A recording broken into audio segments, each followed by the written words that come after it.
How to add money on Revolut. Hey everyone, welcome back to our channel. In this video I will guide you on how you can add money on Revolut, so make sure to watch the video till the end. If you would like to add money on Revolut, all you have to do is go ahead and then first of all make sure to launch the Revolut application here. And once you launch the Revolut app, you will see this type of interface where here you'll find the add money option.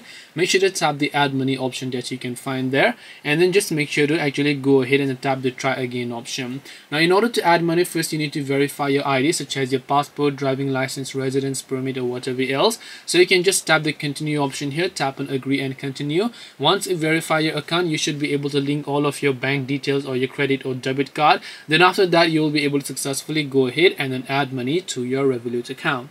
This way you can add money to Revolut. Hope this video was very helpful. If you have got any questions, feel free to also leave them down in the comment section. Thank you for watching till the end of this tutorial, and see you soon in the next video.